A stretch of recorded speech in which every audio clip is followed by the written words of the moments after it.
Mr. President, the distinguished colleagues, just want to make a point of manifestation. I was the one who said this morning that sometimes we have to bend law. We don't have to. The point is, there's a Latin word that says, vox populi, vox Dei, the voice of the people, the voice of God. Now, let me ask you, Mr. President, is our law higher than the voice of God? Is our law higher than the voice of the people? Mr. President, the law is supposed to protect the people. What we are asking, Mr. President, is the return of the value of good faith. I understand, Mr. President, what the gentleman from Pampanga this morning was saying, that it is not a requisite to return the money na kinuha po ng mga kontraktor, ng mga kumita po sa flood control project, Mr. President. Tama po yun, hindi po.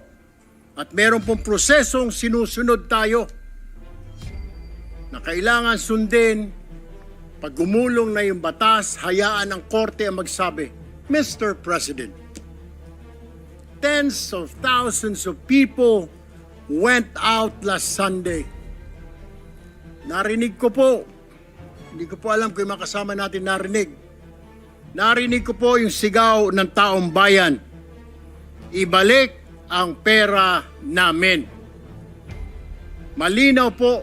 And I was asked by a reporter, by an interview, your comment. I said the message is loud and clear, Mr. President.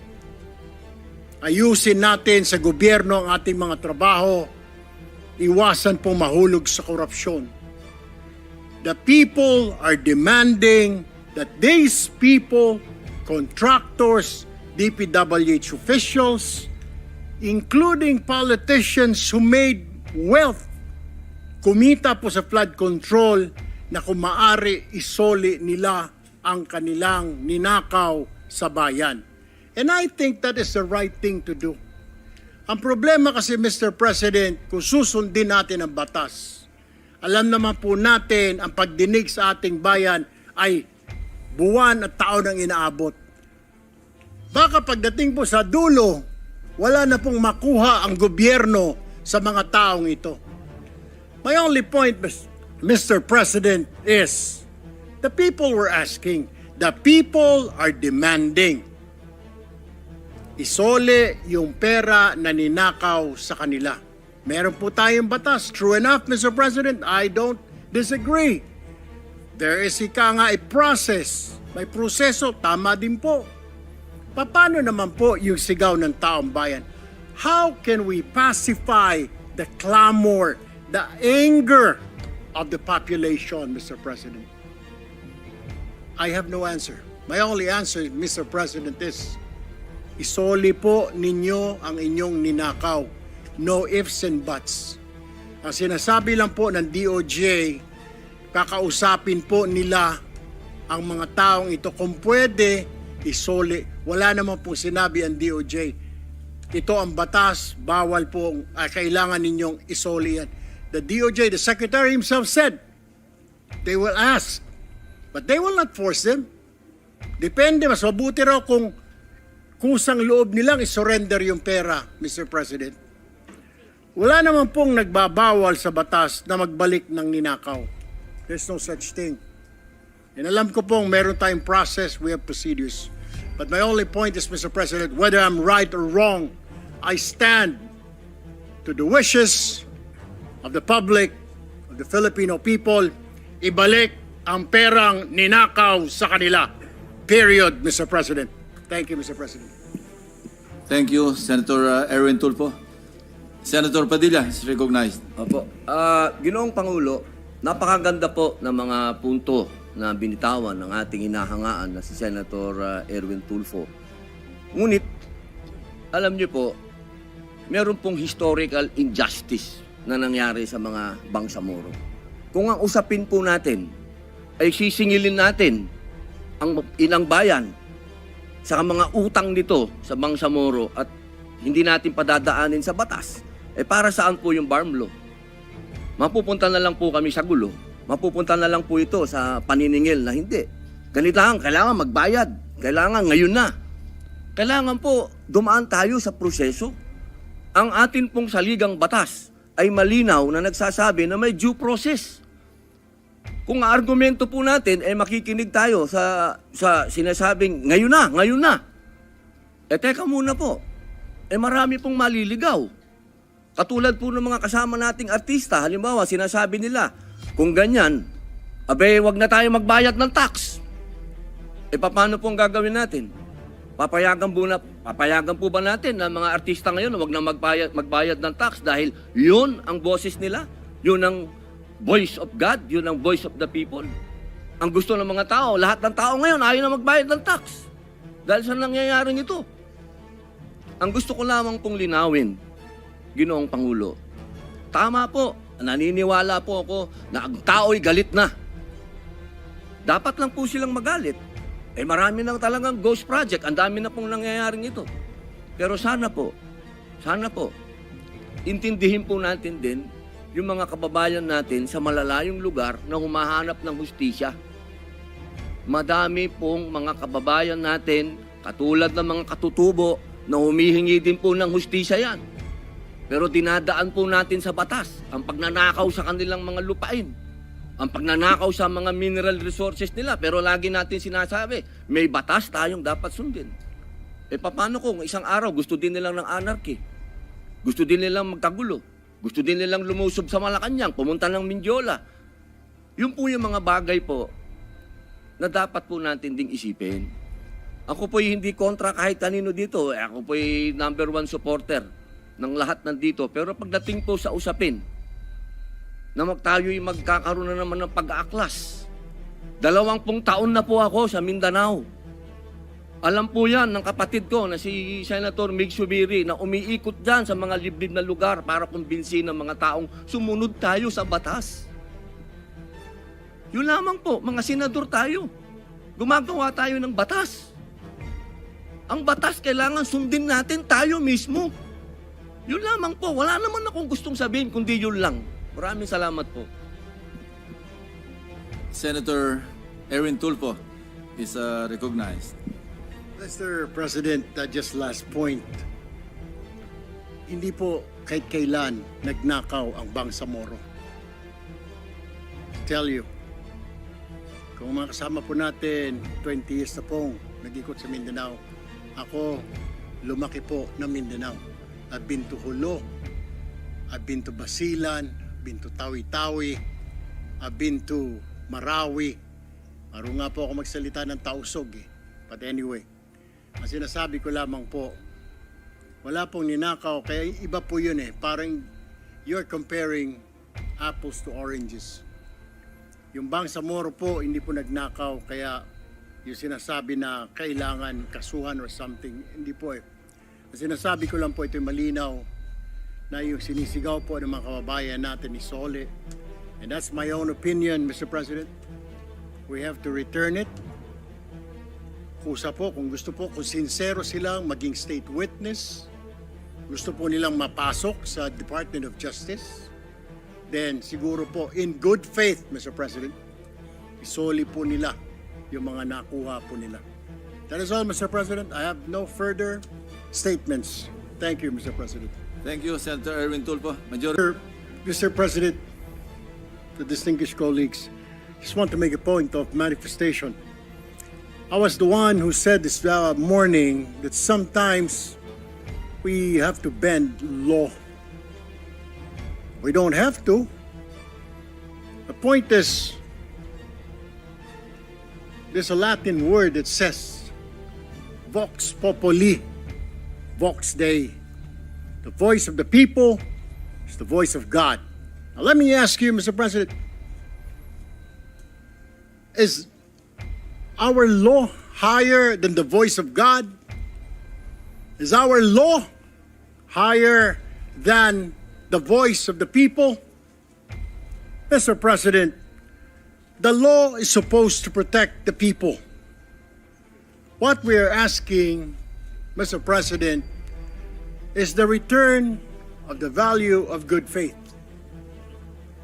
I understand, Mr. President, what the gentleman from Pampanga this morning was saying, that it is not a requisite to return the money na kinuha po ng mga kontraktor, ng mga kumita po sa flood control project, Mr. President. Tama po yun, hindi po. At meron pong prosesong sinusunod tayo na kailangan sundin.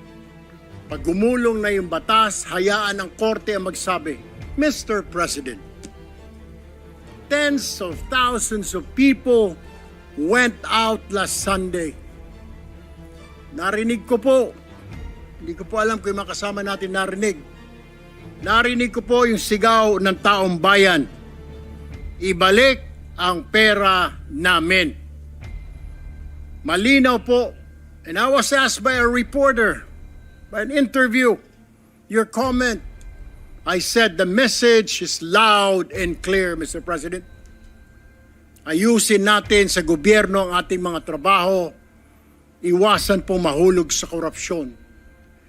The people are demanding that these people, contractors, DPWH officials, including politicians who made wealth, kumita po sa flood control, na kung maaari isoli nila ang kanilang ninakaw sa bayan.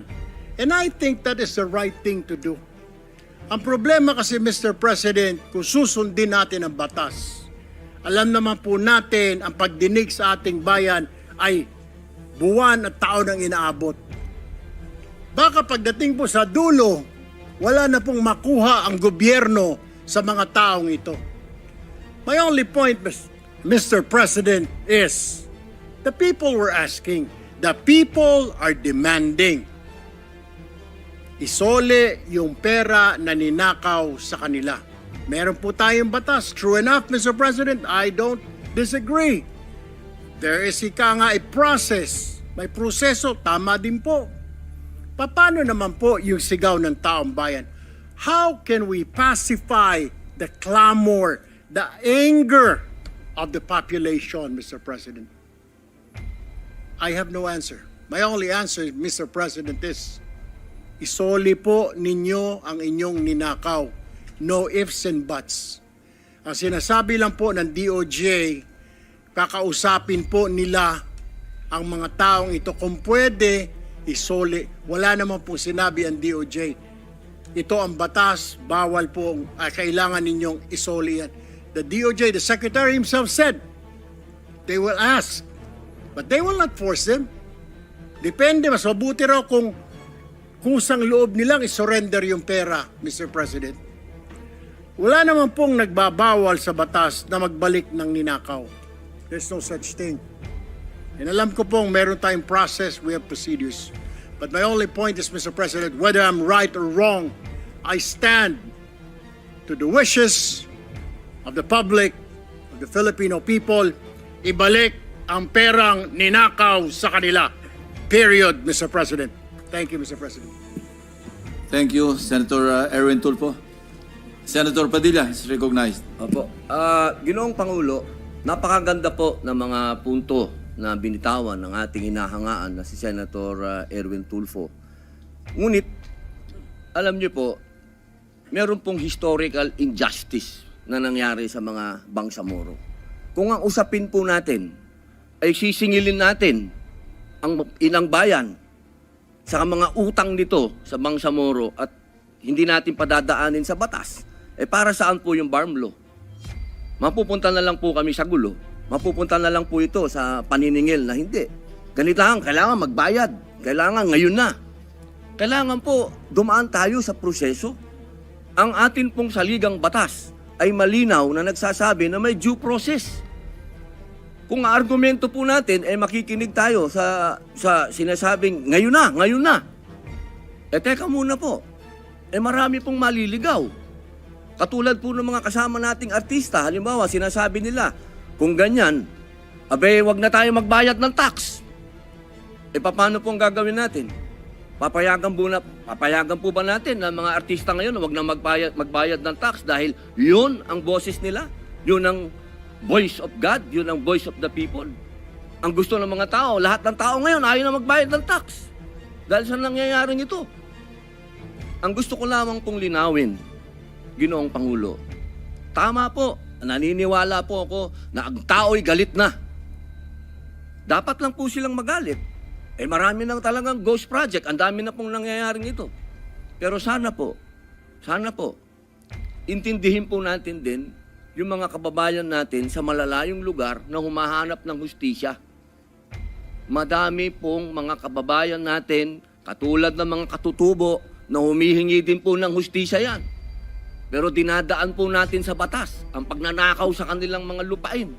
Ang pagnanakaw sa mga mineral resources nila, pero lagi natin sinasabi, may batas tayong dapat sundin. Paano kung isang araw gusto din nilang ng anarchy? Gusto din nilang magkagulo? Gusto din nilang lumusob sa Malacanang, pumunta ng Mindiola? Yun po yung mga bagay po na dapat po natin ding isipin. Ako po'y hindi kontra kahit kanino dito. Ako po'y number 1 supporter ng lahat nandito. Pero pagdating po sa usapin, na tayo'y magkakaroon na naman ng pag-aaklas. 20 taon na po ako sa Mindanao. Alam po yan ng kapatid ko na si Senator Mig Subiri na umiikot dyan sa mga liblib na lugar para kumbinsin ng mga taong sumunod tayo sa batas. Yun lamang po, mga senador tayo. Gumagawa tayo ng batas. Ang batas kailangan sundin natin tayo mismo. Yun lamang po, wala naman akong gustong sabihin kundi yun lang. Maraming salamat po. Senator Erwin Tulfo is recognized. Mr. President, just last point. Hindi po kahit kailan nagnakaw ang Bangsamoro. To tell you, kung mga kasama po natin, 20 years na pong nag-ikot sa Mindanao, ako lumaki po ng Mindanao. I've been to Hulo, I've been to Basilan, I've been to Tawi-Tawi, I've been to Marawi. Maro nga po ako magsalita ng Tausog eh. But anyway, ang sinasabi ko lamang po, wala pong ninakaw, kaya iba po yun eh. Parang you're comparing apples to oranges. Yung Bangsamoro po, hindi po nagnakaw, kaya yung sinasabi na kailangan kasuhan or something, hindi po eh. Ang sinasabi ko lang po, ito'y malinaw na yung sinisigaw po ng mga kababayan natin ni Sole. And that's my own opinion, Mr. President. We have to return it. Kusa po, kung gusto po, kung sincero silang maging state witness, gusto po nilang mapasok sa Department of Justice, then siguro po, in good faith, Mr. President, isoli po nila yung mga nakuha po nila. That is all, Mr. President. I have no further statements. Thank you, Mr. President. Thank you, Senator Erwin Tulfo.